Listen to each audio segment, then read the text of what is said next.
What advice would you give to somebody like AJ?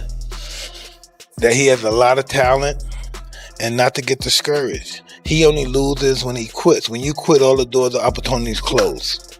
You know what I mean? You have to be game, and then don't get discouraged if you lose.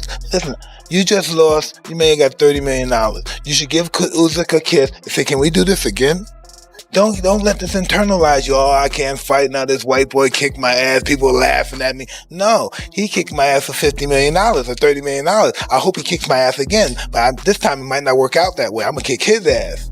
I just think the more time you lay off, the worse you get.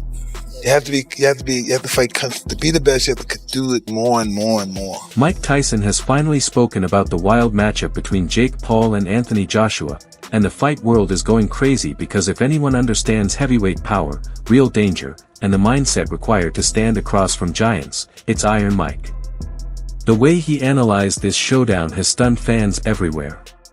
Tyson began by pointing out something most people refuse to accept: Jake Paul is not the clueless YouTuber many still imagine. Tyson has trained with him, sparred with him, watched him closely, and he has openly said that Jake possesses legitimate knockout power and a kind of obsessive mindset that pushes him further than people expect. Tyson even claimed Jake Paul has a rare trait: unshakable confidence mixed with zero fear of humiliation. Are incredibly good in the respect of when there's an unbelievable opportunity for a fighter. We saw it with Taylor Serrano. They get it. Obviously here, there needed to be a commercial benefit of allowing AJ to do it. So that was part of a negotiation. But it was all very fair. And one of the reasons that we're taking this fight away from the money, and this applies to the Zone and Turkey al Sheikh, is we're the hottest thing in boxing right now. All of a sudden, boom, straight back in. And when he knocks Jake Paul out, the profile in America, the profile around the world, we're the hottest thing in boxing, AJ, all over again. So that's what we're saying, that the Zone, Turkey al Sheikh, you're going to get AJ back in 2026 as the #1 star in the sport.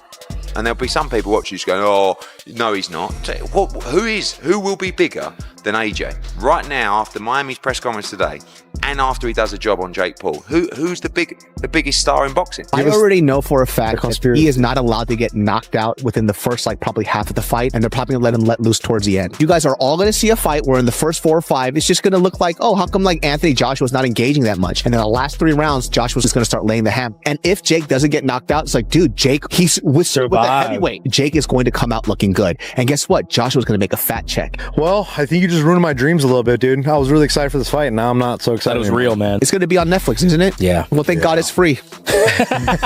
They're talking right now about doing Anthony Joshua, Jake Paul. What? Jake Paul apparently wants that fight. And he agreed to, I think it was 99% to 1, where Joshua gets 99% of the money and he gets 1%. Well, my thoughts on it is that Jake Paul's had a lot of accusations over the years for a guy who's had no amateur fights. What's he had, about 10 or 12 fights? Yeah. Fights, I'm not sure what he's had. And, you look at the opposition he's had, and people saying, when's he going to fight somebody? He stepped up. He's stepping up to a 2-time world champion, a genuine heavyweight, a proper heavyweight champion, and an active fighter. And this is a big moment for him. And you got to take your hat off to him for that. As regarding AJ, I'm sure AJ's wants a fight back after that, that unbelievable loss he had against Daniel Dubois. That quite an emphatic loss. He wants to come back, get himself dip his toe in the water. He's going to get paid a lot of money for this. This fight's going to generate a lot of money because for me, it's a fighter. Jake Paul's going to be a massive underdog against a big favourite, a big odds-on favourite. Can he do it or not? This is a car crash, and people will watch it because that's what people do at car crashes. And that's what this is.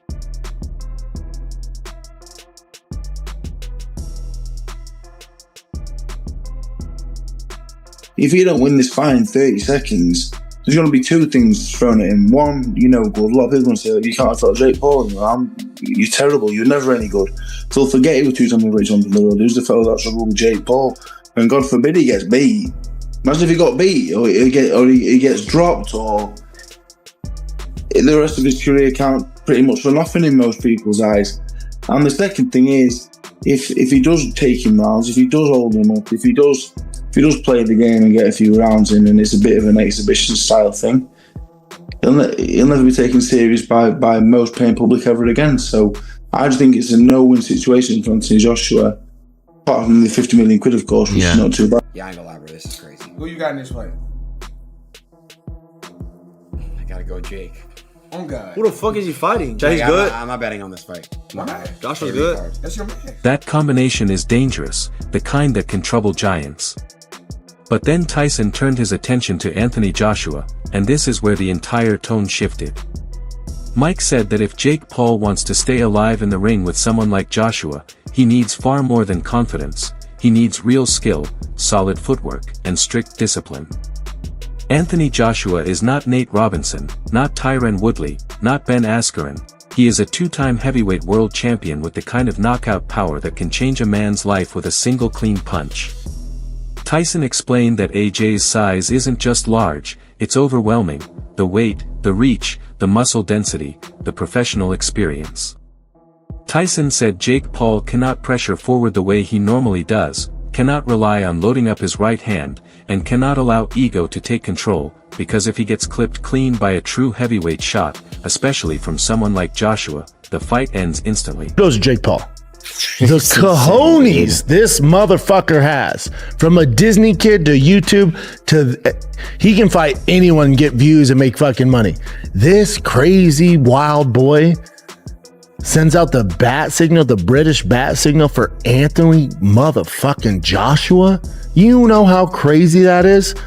I will say this. I don't think any of Jake Paul's fights are fixed in any capacity. At all. Not even close. I don't get down that narrative. Again, I know online that's a fun narrative, all that shit. I will say this though.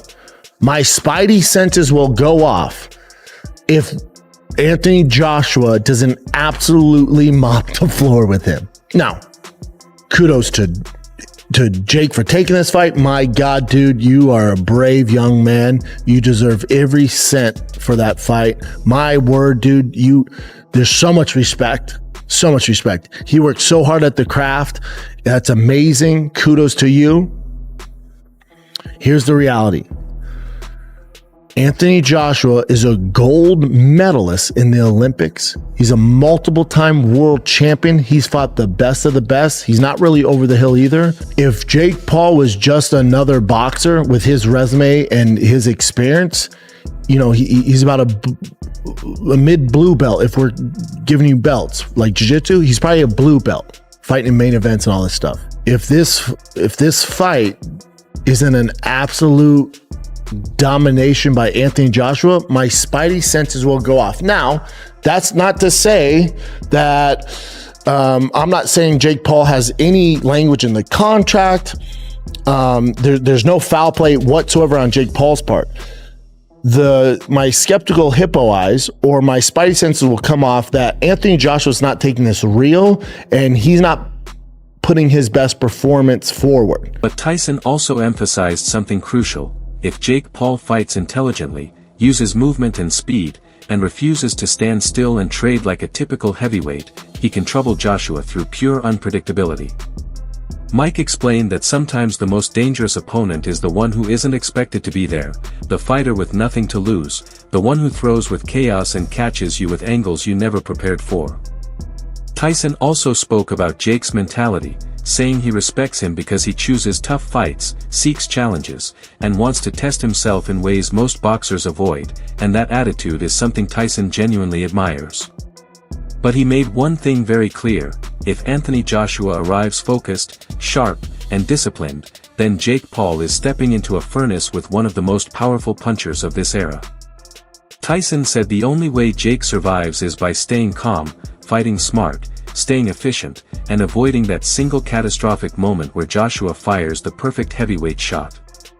Mike Tyson's final point surprised fans when he said people must stop pretending that Jake Paul has no chance, because every fighter has a chance, but beating Anthony Joshua would require Jake to fight a flawless fight, with no mistakes, no ego, and no reckless exchanges, since one error against Joshua can put a man to sleep.